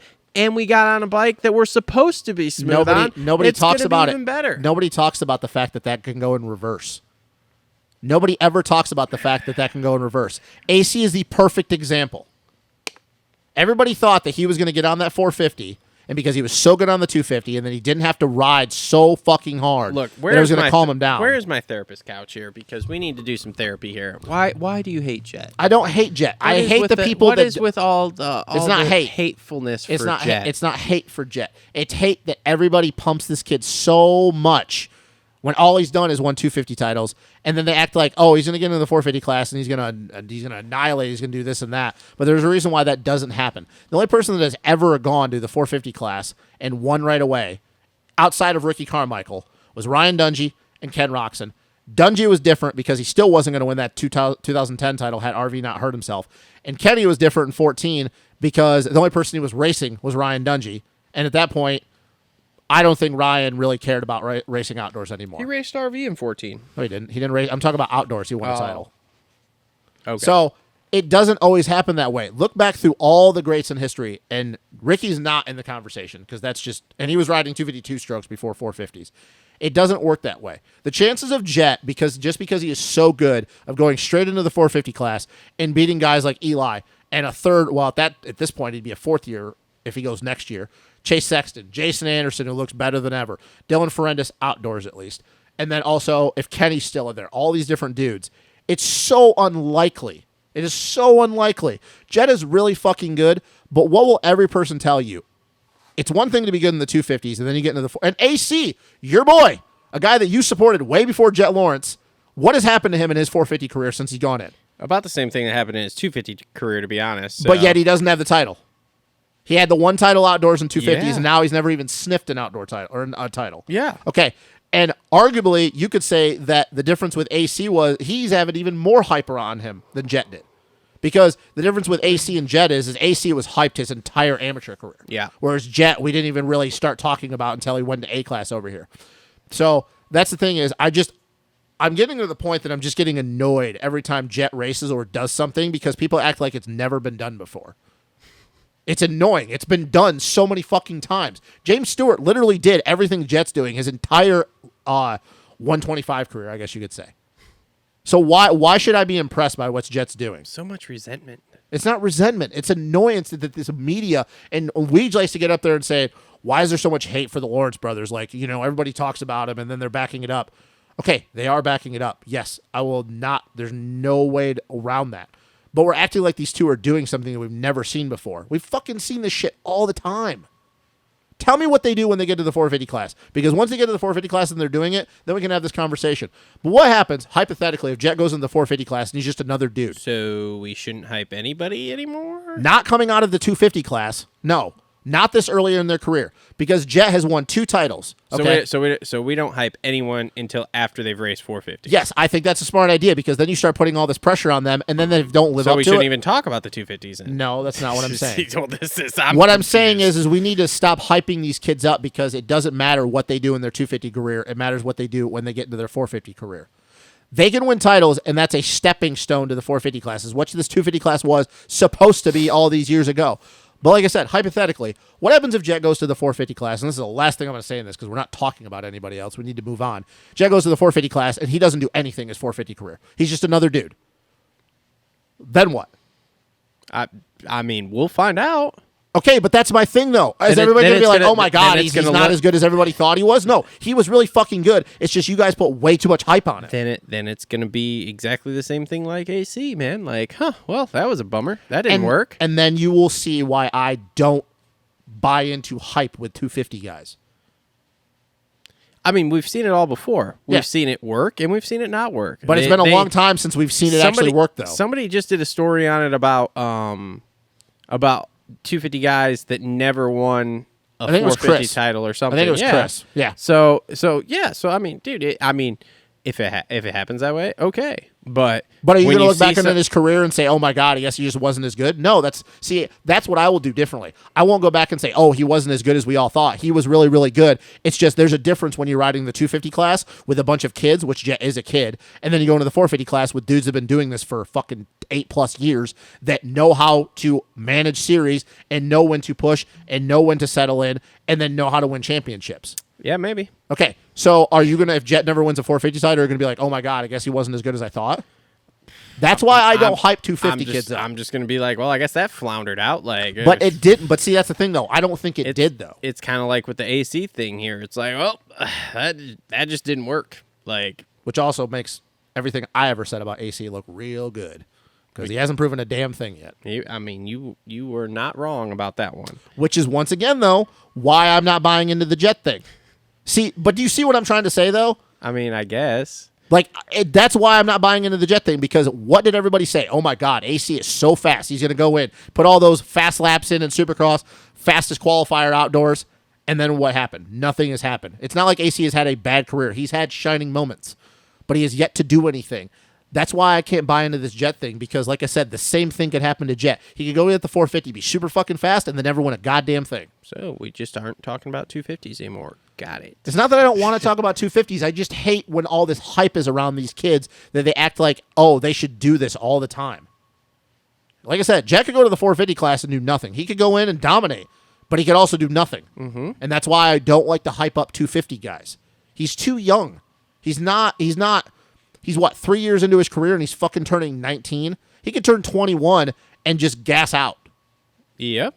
So that's why I don't like to hype these 250 kids up. Or he could win every 450 title he's ever in. Yeah, that's not going to happen. He's not Ricky Carmichael. Not even close. I don't know, man. There's a lot of other talking pundits in the industry that Jason Thomas is a prime example I can think of, who was on the same kind of train you are, of nope, not going to hype him up, nope. Like, he's really good, but like, nope. And dude, the last... Well, I want to say since like Supercross, he is slowly transitioning to, this fucking kid's really fucking good, and not based on speed. He is basing it on all sorts of other extracurriculars that you can't, stuff you can't buy, stuff you can't teach, racecraft, line selection, that kind of stuff. He's like, dude, he does things that I'm like, holy shit. But we said the same thing about AC though, except the difference was with AC is we were in awe of his speed. Yes. And then what happened? That's my thing. Is I'm not taking anything away from Jet. Jet is one of the most beautiful people to watch ride I've ever seen in my life. He's so relaxed. Okay, yes, he is so light on the bike. It is so fun to watch him ride. And when he gets into a groove, and I hate to use the word flow because I think we overuse that too much because a lot of people don't understand what that means. But when he gets into a groove and everything is clicking for him, it is so amazing to watch him ride. But I have seen this so many times with people where they get into the 450 class and it just doesn't work out, which is why I don't think it's fair to put all this pressure on Jet to set the world on fire and all of a sudden go be fucking Ricky Carmichael and just win everything. It's not even fair to him because he doesn't even win everything on the 250. Yes, he won the Supercross title, but there were moments where, once again, he didn't win every race. He's not going to win every race in outdoors. But I think that is a positive thing. Because it is a positive for him. Because then they're not expecting that. They're just like, all right, dude, let's go do good. But see, I don't think that's the thing, though. Good. I think everybody thinks that he should win literally every time he lines up on a gate now. Well, his people in his camp, Lucas Myrtle was really good about controlling that. Hey, let me just tell you, you think it's bad now? Wait till Deegan gets there. The difference with Deegan is Deegan's not even in the same realm as Jet, though. But wait till Deegan gets there. But the difference with Deegan, though, you're going to have a million new people who are all going to think he should win every single fucking race. But see, here's the difference with Deegan, though, is Deegan will not win, so it won't be as annoying. Whereas Jet wins and wins championships, so it's a little bit different. You see what I'm saying? What I think the difference will be is instead of the talking pundits out there just be the fucking beating the battle drums, it'll be all the YouTube fans. Yes. So, which for me is not as annoying because it's like, well, these are just like, rabid fucking people. Look, I'm just saying we've all learned something today. Number one, we are no longer covering the 250 class because Justin believes it's absolutely worthless. Look, There's I no love the point 250 class. No, we're not covering it anymore. Oh it's my off God. the Here we schedule because there's no point to it. Oh my Nothing God. matters unless you ride 450s. So we're not covering that, and you also hold a lot of resentment towards Jet. Does he remind you of someone like a young you or something before you hit that fast or something? Like, Jesus is that, Christ, is that I wish. Why we're upset here? God, I wish I fucking had. I'm just trying to get to the bottom of this. 5% of Jet's talent. I'm just digging to the bottom. If I had 5% of Jet's talent, I would have been racing professionally. You know what? This is going to get clipped to a section, and it's going to be Justin. God, Justin hates Jet Lawrence. Don't you wish you had 5% of Jet's talent? Jesus Christ, dude. Like I said, if I could ride the first 4 laps as fast as Kenny does, I'd win every single fucking local race around here. Here's the thing, though. Think about if you went to like big races where you could ride like the last 5 minutes like Jet does. I mean, that'd be cool too. Then you still win every race. I don't know. I mean, yeah, I don't think I could ride for 100 years and never ride like Jet does. Or with the you and 99.9% of the other technique people. that Chase does. Doesn't matter. Jesus Christ. If you took Jet's speed and Chase's technique and just put them mold together them into one person. That's what I always said. If you would have taken Stu's talent and speed and RV's technique, you would have literally had the fastest person to ever throw a leg over a dirt bike. Yeah, it'd be pretty close. Anyways, all right. So let's get on. We talked way too much about Jet and all that shit. That's not facts. All right. So Justin Cooper goes 2-3 for second. That was a much better ride. I don't know. He must have taken EPOs this week.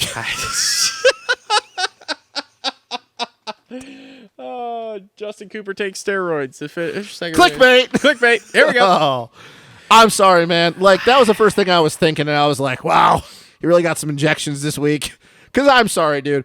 They were like, oh, well, bike setup was off, and we didn't have the right mindset or all this bullshit. And I'm like, dude, how do you go from being in 13th and 14th, whatever he finished last week? I don't even remember. It was bad. It was bad. It was. And then all of a sudden you go from that to, you go 2-2, and you were contending for both. Well, the second moto win you were contending for. The first moto, Mosman got away from him. I'm like, yeah, dude, that just doesn't, that doesn't happen. Something doesn't make sense. They put something in the shakes. They had to have. God, there's something in those protein shakes. Jeannie, you're a fucking smart person. I don't know what happened, man, but that's I just don't buy into it. I don't buy either. There's no something. Whatever. Something's happened. Look, smells fishy around here. He rode really good yesterday. That was more of the Justin Cooper, except he just didn't have it at the end as much. But that was more of the Justin Cooper that we go, okay, yeah, that's the guy that was battling Jet all year last year. Mm-hmm. Yeah. And if that's where he is now, and we know he's only going to get better, then that's a better look for us as fans moving forward, because whatever they did, and if he's there now, we know that the cardio is not all the way there, then he's, like I said, his speed's just going to get better and better. I was shocked that he went from doing what he did last week to like going 2-2. You and me both, brother. I was like, what was that? I don't know. I mean, like I said, it's good for us fans to see that he already can do that two weekends in, because it's like we kind of figured that it's just going to be Hunter pretty much most of the year. Look, I think we'll just have to see if he can continue this. Because I mean, we're going to Thunder Valley this weekend, and I keep saying Thunder Valley, but I mean, Jet and him have history there. Remember the whole dog thing? Oh, that's right. And then if you want to go back even further to 29, Justin Cooper has like a lot of like problems at Thunder Valley, because let's go back even further to 2019 when AC cut the track and Cooper got super pissed. Oh, yeah. Yeah, so like you can even go back further. Like Justin Cooper and Thunder Valley just don't mesh well. Bad mojo. All right. So Hunter Lawrence goes 4-2 for third. Do you think he would have caught Mosman had he not gone down in that first moto? I don't know. He was moving, dude. He was fucking moving. And second moto, still he was moving, and bad start. Yeah. Bad starts are the thing of the day for him. Tell you what, though, and we'll get to him. Well, I don't even know if we'll get to him because he didn't even finish both motos. Do you like how in that first moto when he was hanging back behind Jalik and Jalik was riding like a fucking like big yellow cone, a roadblock, going up that left hand, that uphill left, and Hunter was on all the way inside, and he's just like, fuck it, dude. He's like, I'm going to commit. He's like, and if you try to cross over on me, we're both going down, because he even started leaning in on it. Yeah. He's like, dude, I'm going to stay in it. There was 2 or 3 corners before that Jalik leaned in on him. There was another pass attempt there. Jalik Hunter. was a roadblock so much that first moto, to fucking Hunter, to Joe, to Seth, to everyone. Bro, it's cool, man. And then, he crashed out, so. He doesn't care. Does what Jalik does. Everything's cool. It's fine. Yeah, Husky's not doing well right now. Not a great Talk look. about gas. Husky is not doing well. But yes, either. to answer your question, I don't know if he would have caught him that first moto. He was on the move. Yep. Maybe. Dumb mistake and bad starts on Hunter's part. Yeah, cost him which is like yesterday. which is his whole thing. The Yep. starts. Mm-hmm. Because I have no doubt in my mind that if he rips a hole, he wins. He can win. Yeah. There's no doubt in my mind he can win. He could have very easily gone 1-1 yesterday. He could have. Had he got starts, but he couldn't do it yesterday. Now we'll see how this goes, but this might be a tale of the tapes here moving forward with him of he just can't get a start. Do you see how? Do you see that first moto though? How the moment that he got around Jalik, like how much he was rushing the pass to get around Jet. Oh yeah, and then even that little, and it was the inversion. It was that little downhill triple into that right-handed, that little supercross triple or whatever. Like he was the only one, and he just completely blew the inside rut and bounced to the outside, and he just dropped in right behind Jet. Yeah, you could definitely tell, and it kind of goes back to my point that he was not happy after Paula. Yeah. That he's not fucking around this outdoor season. No, nope. He is not. It doesn't matter if it is Jets in front of him or whoever. Mm-hmm. If you're in my way, I will move you. Yep. And I like that because we have yet to see. That was the Hunter Lawrence of when he was riding for Suzuki over in the GPs. Hunter's he rode got like a little that. grit to him. He does. Which is nice. Because we know that anytime he's behind somebody, that if they are riding a roadblock like Jalik did yesterday, he'll give you a lap or two. Yep. And then he's going to move you. Yep. But he's got to get starts though, man. He's got to get starts, but his level's good. His speed is good, his cardio is good, but he's got to get starts. And that was such an uncharacter. I know that section is weird because you're coming off that step up. Yeah. And then you're right into that left-hander, like there's no braking zone, and then you're right into those ruts. Yeah. So, and I mean, it happened to Joe too. It's really easy to push it in and want to drop the front end in early. But that was just a really uncharacteristic mistake that Hunter made, especially for the fact that, like, okay, he got into third. He knew that Cooper was right there. So, like, he probably in his mind, I'm not going to catch Mosman. But now I got a little bit of a gap on Jet. I don't have to rush to catch Cooper. He's in eyeing distance. And once again, it's not like he was pushing it, but that just really wasn't a Hunter Lawrence thing to do. Mm-hmm. And I guess I was a little shocked, but like I said, Joe did the same thing. But yeah, I totally believe... I think if he starts both motos yesterday, I think that there's a good possibility that he wins both motos. Oh, yeah, 100%. So, all right, moving on. Shimoda goes 5-4 for fourth. Jesus Christ, he was fast that second moto. moto. He was real fast that second moto. Even when he crashed. Yeah. Because, like I said, he was throwing down a second and a half faster than everyone. Mm-hmm. Holy shit. He was on the move second moto, man. But here we go again. Crashes. Starts. Top 4, and, man, wow, it's weird. The only person not to crash is Jet.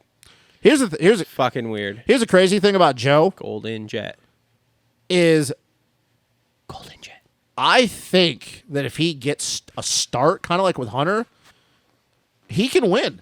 Yeah, he's got the speed for it. I mean, I still believe had he not gone down that second moto that he was going to catch Cooper and Jet. Yep. And his lap times proved it. That's not just me saying it. His Yeah. lap times would show. Once again, it's obviously easier to catch somebody than get around him, but there's no reason to believe when you're going a second and a half faster than everybody else that you're not going to figure out a way around him. Yep. Yeah, dude, he's going to win some motos this year. I know that you don't believe that. I believe that. Oh no, I'm not arguing With that the way point. he rode yesterday, dude, if he yanks a holy, he's going to win. He's going to win motos. Yep. Because he is. And here's the thing, too. I know that the crash will say otherwise. Even though he's pushing it a little bit past his comfort zone, he looks way more in control doing it outdoors than he does in Supercross. And I don't want to go into why I believe that because we've already gone long with some people. But I have an idea of why I think that is. It's because you hate Jet. Whatever, man.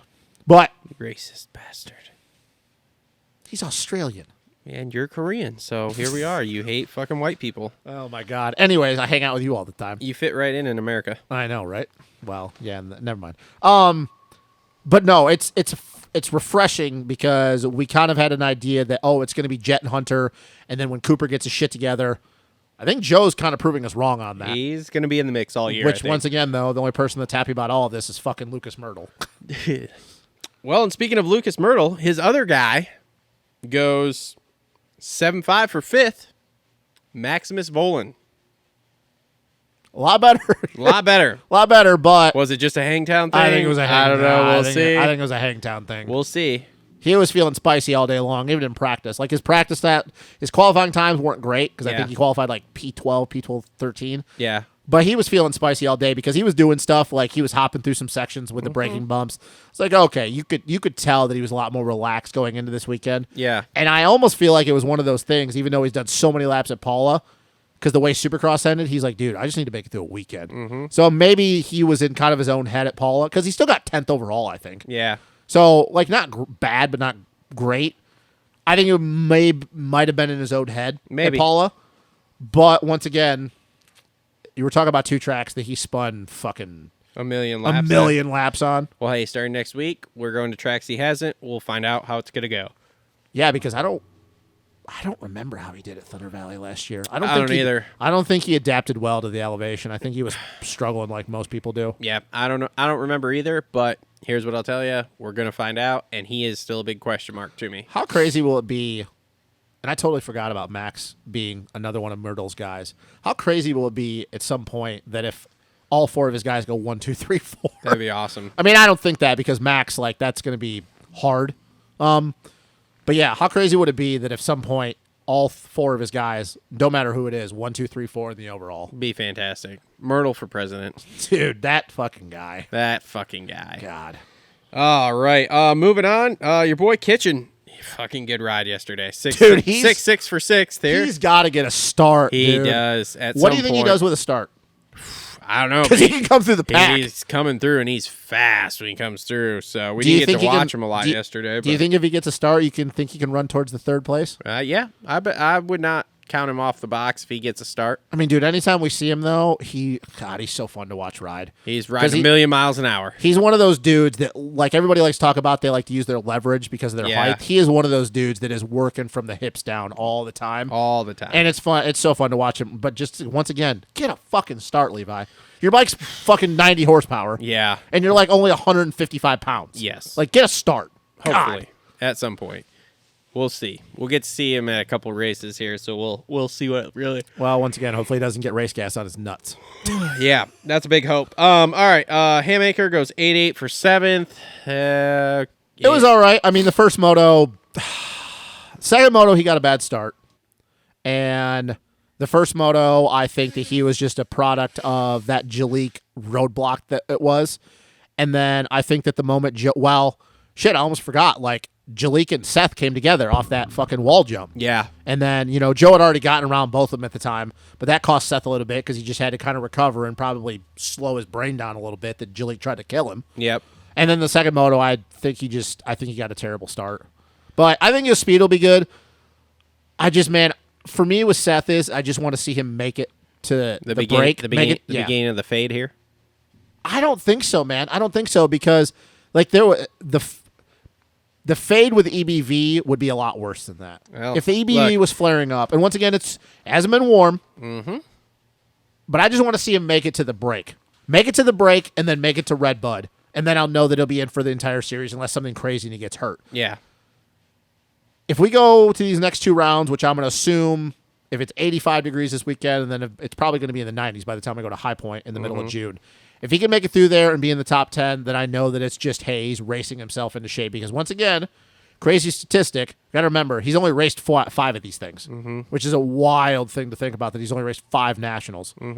I just want to see Seth make it to Redbud. Because if he makes it to Redbud outside of getting hurt, I don't think the EBV is going to be an issue. But if he doesn't make it to Redbud and he bows out after High Point, then we're like, okay, it's just the EBV is flaring up like it's always going to. Yeah. But I mean, he was solid. Once again, we got to realize he's probably not in race shape. Yeah. He really is not, because he hasn't raced a lot. I mean, he raced 2 rounds in Supercross, then we didn't see him. Yep. So I don't know. We'll see. All right.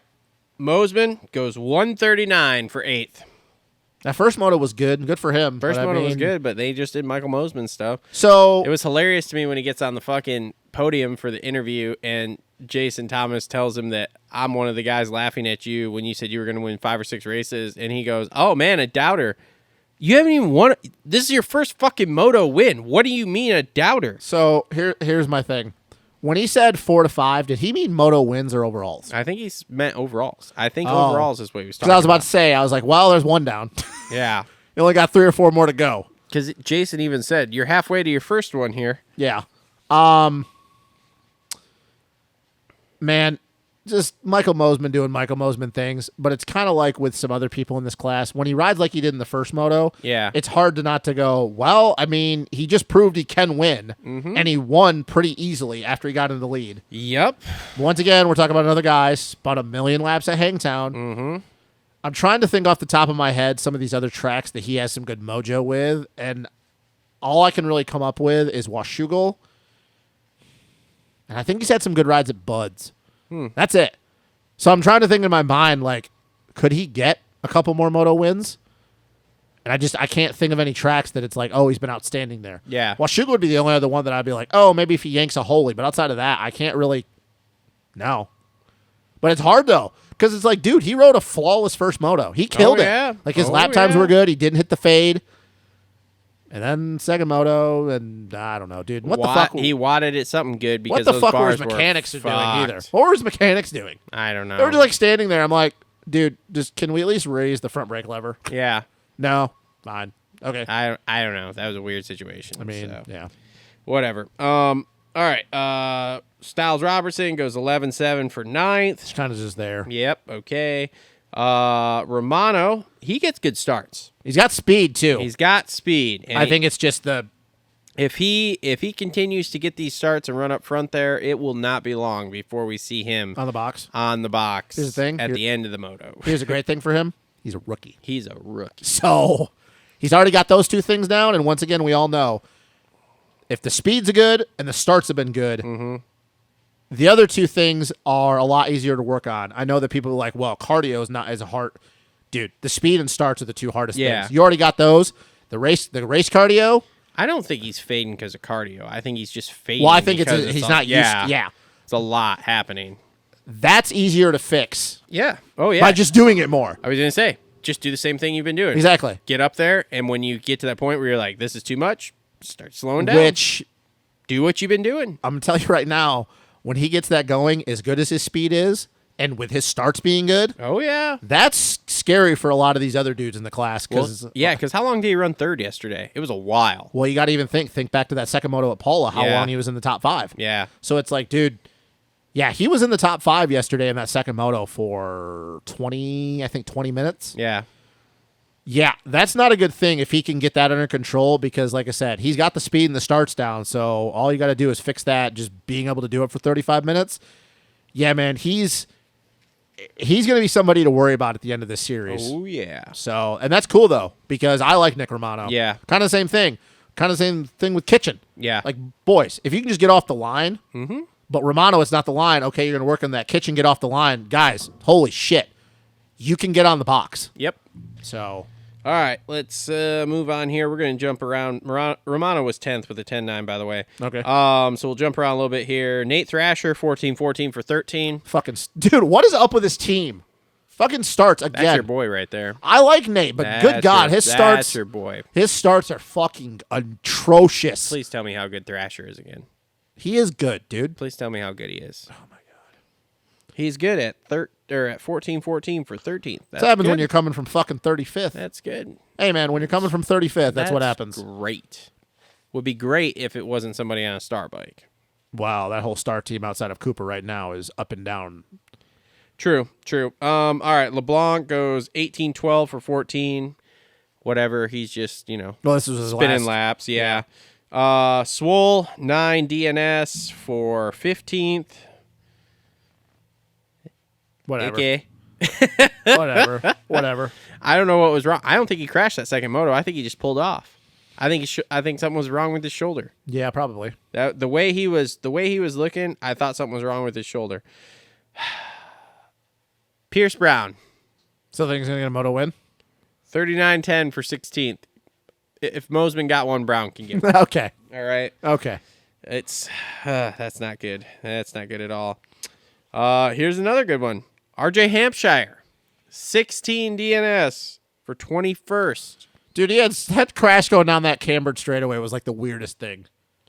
The fuck is wrong with this guy? It's just RJ, man. It's RJ. Here's the fucking stupid thing about RJ. And then we both know this, and we don't even need to argue about this because I feel like you wouldn't argue with me about this. We'll probably get the fucking red bud and he'll win a damn moto. Probably. And we'll be like, what? Dude. I don't know, man. Who knows? We may go to High Point and he may be fucking leading the first moto by 25 seconds again. Oh, yeah, I can't wait to listen to some of the other stuff from people who were there this week and find out what the fuck happened to him. Well, I think the big issue outside of that little stupid crash was he was also part of that roadblock that was Jalik in that first moto. Yeah. That was one thing I noticed yesterday too of how narrow Hangtown is. Yeah. And one lined when they were all stacking up behind Jalik there. I was like, wow, there is nowhere to go. No, not That's at all. impressive. Carmichael, DNS 35 for 40th, so sick. He's making a sick comeback. What? Casey Carmichael? I'm just gonna say Carmichael. It sounds better. Yeah. Wow. Okay. I'm just kidding. No, that's pretty much it for 250s. I don't see anybody else on here. Josiah Natsky in there in the top 20 again. Yep. So good for him. He was like 15. 18, went 17-17. Hardy Munoz, 19-16 for 19th. Dylan Walsh, 21-15 for 20th. So, shout out to Chris Prebula. Yeah, top 20, right? Yeah, Both motos? 2018 for 22nd. That's fucking weird. Yeah, they had... well, that shows you how up and down that class is. Yeah. Well, we also have... I know that Christopher Blackmer is riding in Canada. He's another Michigan boy this weekend. And then Mitchell's riding for the Gas team up there. Oh, okay. A little off topic here for a second. Funny thing about Christopher Blackmer, he's riding a Gas, riding a 450 team. Mm-hmm. The bike that he's riding was supposed to be Evgeny Bobbyshrev. Oh, God. And you can take a guess on why he's not. Hashtag let Bob ride. Canada's like, oh. The same thing as the fucking... it's fucking Jesus, stupid. fucking dumb. So Christopher took his jersey. Isn't that over? Yeah, I thought it was. They took his jersey and put it on Christopher's bike because it was going to be the same number. But anyways, so I feel like yesterday we got a little bit more of an idea of where some of these other guys, 250 guys, would be. You mean like the Jet's gonna win like all the motos? Oh my God, I can't do that. I can't do that every weekend. I just can't get on these Jet rants. All you have to do is just agree. I don't agree with that. Well, that's unfortunate. I don't agree with that. I was fully prepared yesterday with the way that first moto went for the second moto also not to go good, and me to be like, you know what? These were our two. We'll win the rest of them. We were sick. But then he won the second one while sick, and I'm like, man. Yeah, I think the being sick thing is being blown way out of proportion. Look, man, we only got 20 more motos to go, which means we only got 20 more wins to rack up, so it's fine. Yeah, Hunter Lawrence is going to have something to say about that, and so is Joe. And Hunter's going to have to get off the gate. Yep. Joe is going to have to make his way up there. Okay. Maybe. He could, but maybe. You also got Justin Cooper. Justin Cooper is... Look, man, if they keep giving him fucking shots and giving him EPOs during the drugs, week, he might make it, maybe. So because once again, he is the guy. He pushed Jet to the limit last year. So if anybody, here's the thing: as much as I hate to say it with Justin Cooper, is as much as I would love to see Hunter and Joe do it, Cooper just pushed Jet to the limit last year. So it's like, if anybody's going to do it, it's going to be Justin Cooper. Yeah. And if whatever drugs they're giving him during the week, if they just give it to him the rest of the year, and we know that he's only going to get better, then yeah, I think the title is already too far gone for him because he lost so much points at the first round. Mm-hmm. But if he's already this good with the second round, he's going to keep getting better. This summer is not going to go. It's not just going to be the Jet and Hunter Lawrence show. Maybe Cooper is he's going to stick his nose in there because he proved last year that he can beat Jet straight up. Maybe. All right.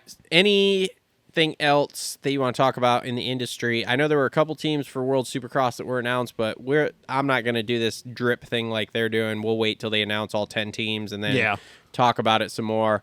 Anything else that came out this week that you saw that you can think of? I didn't really. I forgot to write this down. Faulkner's out again. Shocker. Yeah. So did you see what I said in the group thing when we were talking about that on Friday night of what I had heard happen? No. So what I had heard happened is that during the week leading up to Paula, or even the day after Paula, he crashed and landed on his labrum.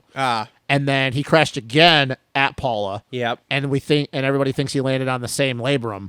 So that pretty much is why he was so far off the pace at Paula. Yep. Had nothing to do with his speed's just not there. Like he was literally riding with a fucking his torn labrum. Yep. So it's a very Faulkner-esque thing to have happen. It is, but it definitely makes a lot more sense why he was so far off the pace at Paula. It does, but God, it's getting real close to being like, dude, just hang the boots up. Mm-hmm. Just stop.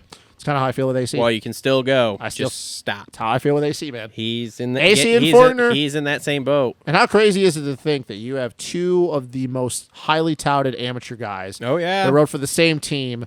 That kind of AC had more amateur titles, but they were kind of on the same path. Yep. And they both came in like a fucking house on fire. Mm-hmm. Should have won a whole bunch of titles. Yep. The only difference is AC got the one, but it was outdoors, where we thought it would have been in Supercross. One's in his 450 career, but is literally not even finished outside of that 2020 wonky COVID season, not finished entire season. And the other dude is probably not even going to have a 450 ride, or at least going to get a 450 ride for a season, and then they're going to drop him. Yep. Dude, it is crazy to think. If you would have if I could have taken a crystal ball, or if even I could have gone back in time and told my younger self that in 2014, this is where Adam Cianciarillo and Austin Faulkner would be in their pro careers, I would have thought you were fucking crazy. Yep. There's no fucking way. Nope. There's no way. And I can say this because I watched both of those kids literally their entire amateur career. Yeah. And all the amateur nationals that I was at, all the areas, all the regionals, I worked for a bunch of different dudes that we raced against them when they were in the amateurs. And there's no way you would have told me back in 2013, 2014, that in the year 2022, AC would have one title, never really finished a whole entire season, and Faulkner would be lucky to even be getting a 450 ride. Mm-hmm. There's no way. I wouldn't have believed it. I would have not believed it. This just goes right back to what we've talked about with amateurs before. There needs to be some sort of throttle on what they can give amateurs. Because here we go again. And this is just like we've seen with a lot of these other kids that have blown out way faster. If you put them on these fucking bikes and they're the next thing since sliced bread on fucking, racing amateurs. Yeah. When you're on a $100,000 factory bike against some kid who bought a $10,000 bike and can barely afford to put new grips on it. Yeah, you're fucking awesome. And then when you get with all the other guys who have $100,000 factory bikes, all of a sudden your awesomeness is real low. Dude, I remember way, what was this, 2007? Mm-hmm. 2007, there was this kid, he rode schoolboy and B class. And back in the day, this is when the whole, even in the amateurs, it was MX Lights and motocross. Yeah. Like they weren't just doing it for the pros, they were doing it for amateurs. Yeah. So this kid rode MX Lights, B stock and mod, and schoolboy, it was 14 to 16. Okay. And his name was Ty Worthington. And this kid, where the fuck was he from? I think he was from Missouri or Kansas. I don't know. He was from somewhere around that area, I guess. Yeah. If I remember correctly, they probably didn't even live too far from Kev. Maybe if I told, Kev would have been really, really young at the time. Maybe you wouldn't remember him. So anyways, This was around the time that, like, in the B classes and stuff, guys like Blake Wharton were in there. There was this other kid from Australia, Ty Simmons. A lot of the yesteryear guys like Hunter Hewitt, PJ Larson, Michael Hall, all these different dudes. And I know some of these names you probably don't even know who they are, but these were the guys that were like the Nico Izzy, Austin Stroop, Trey Kennard era. This kid would literally show up in the back of his truck with a stock YZ250F clapped out. And his version of Mod 250F was suspension and an exhaust system. He didn't even have enough money to put, like, he'd had to run stock bars, stock grips, stock levers. And this is back in the day when the stock shit was terrible from the factory. It's not like it is now. I know the stuff now isn't great, but at least the shit now is like replica of like Renthal or Pro Taper shit. Yeah. This is back then where like you could have bought Chinese shit and been just as good. So this kid was literally going to the race on a shoestring budget. And he would show up and he would yard all these dudes with these factory rides. I remember at Loretta's that year, he went 2-2-1 in Schoolboy 2, almost won a title. And I'm pretty sure that was the same year that he beat Blake Wharton when Blake was getting ready to move to Geico Honda or Amsoil Honda. Okay. So it proves the point that if you have the fucking talent and the dedication, you don't need to give all these fucking kids the race bikes, the actual race bikes as amateurs. I mean, dude, Hunter Yoder had, when he was with Geico before it folded, he had a race bike. I know that his wasn't completely up to spec, but we know that Carson Mumford was on the race bikes. Dude, you can go back to the Zach Bell days, the Matt Bisceglia days. You don't need to give these kids the keys to the kingdom that young, because then here's the thing too is they're going to get so used to riding these fucking, not Worx bikes, but like the best bikes you could ever ride. And then the moment that something goes wrong, that's why a lot of these kids are soft nowadays. Because then they're like, oh my God, like it's terrible. Like I can't ride this. And like and this and that or whatever. The engine isn't as good. Or my suspension's a little bit off. That's why a lot of these kids, man, like when they don't know how to work through adversity, when their bike is just, their setup is just a little bit off because they're so used to things being perfect. Yep. Things don't have to be perfect as an amateur. You're an amateur for a reason. You're building towards being pro. Yep. Because it's like, okay, if you're giving a kid as an amateur a factory bike, like a legit factory bike, maybe the only difference is you're not on spec tires. Yeah. Because I feel like as easy as that would be, I feel like that's probably the only difference because they're like, well, dude, like we don't really need to give you the spec tires as an amateur. Maybe I'm wrong on that, but I feel like that's maybe the only difference. But it's like, dude, you're not even an amateur anymore at that point. No. Like you're just not a pro by the title. Yeah. You're basically, you might as well be considered pro because your fucking bike costs $90,000 more than everybody else's bike. So it's like, what's the point of even having it? Just fucking go straight off minis into the pro class, bro. Like you're not even. I hate having these conversations because I feel they're so redundant and they're so beat to death. But it's like, what is the point of an amateur system when it's basically rigged from the bat? It's like you look at it like right now. LeBlanc. I'm talking about A class. I'm not going to talk about B class. LeBlanc, Hymas, Rider D. Right now. They're riding factory bikes pretty much. Yep. Everybody else in that class, like for instance Gavin Towers, he's on that Sheriff Yamaha team. Yeah. Which is actually the team that Evan Ferry just signed for. He's not riding for Star. Yep. So they got a lot of money behind them. But still, they're not on factory suspension. They're probably on kit suspension, but there is a difference. Yep. And their motors aren't as good. Yep. That's not even in the slightest fair to Gavin, because I guarantee if you put Gavin on a Star Yamaha, he would be just as good as LeBlanc. What's the point? Yeah. And then you go look at the B class, it's even worse because all you have is Hayden Deegan and Preston Baseflug. Then you have two. Now you only have two guys, and everybody else is like on so-so equipment. What? It's so annoying. Yep. I don't know. It pisses me off. We went way down a rabbit hole there. Yeah, I know. Anything else you saw this week? Not as far as news, but I did see something funny yesterday. They were racing in Ernay for the GPs this weekend. Yes. And they had a downpour in between time practice and the qualifier. Okay. And I guess they and if you've ever seen Ernay, it's literally on the side of a mountain. Yep. So obviously sketchy, especially if it rains with the rain ruts. They didn't prep the start the way a lot of people wanted them to. So you know what the top guys did? They said, we're not racing the qualifier. Interesting. Tom Viel, Yep. Simon Langenfelder. I don't think Horgmo or Mikael Harrop. And then in the 450s, Tim Geiser, Jeremy Sewer, Glenn Coldenhoff, and I don't think Prado. I don't think any of them raced a qualifier yesterday. Interesting. They're like, we're gonna boycott it. We're not gonna ride. We're not.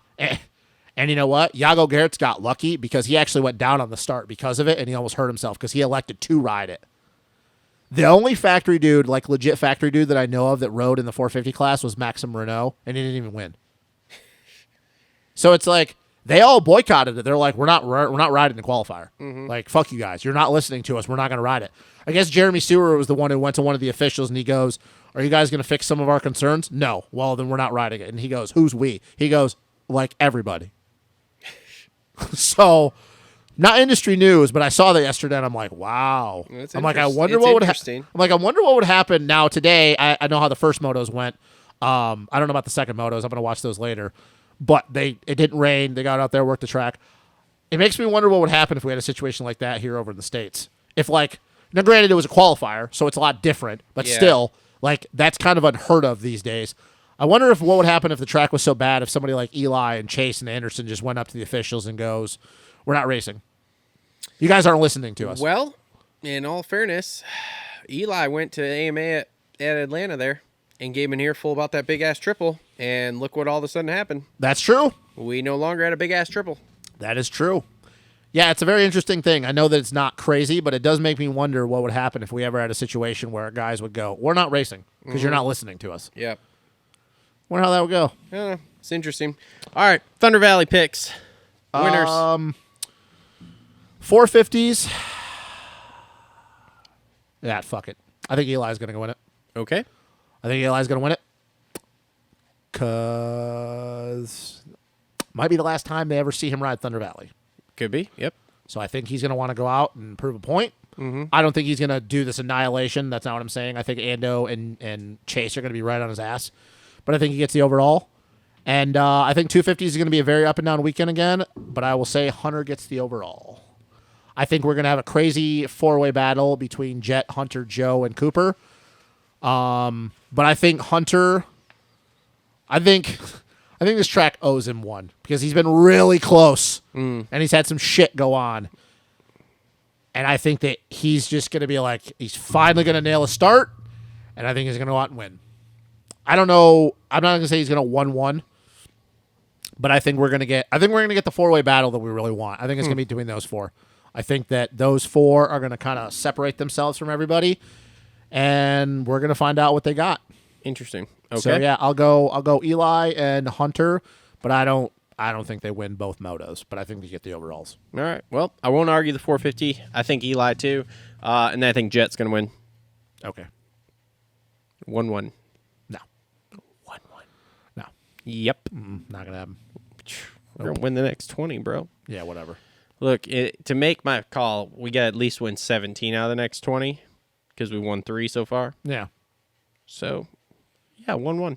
Yeah. I mean, we'll see. Just going to be awesome. So, all right. Well, this has been episode number 204 of the Moto Aftermath Show. Thanks to all our sponsors. Thanks to everyone for watching. Again, make sure to like, subscribe, comment, share, and let us know what you think. Leave us a review on the podcast thing. Sponsor links and details and all of the discount codes and everything are in the description down below. So thanks for listening, everyone, and we will see everybody next week to wrap up Thunder Valley.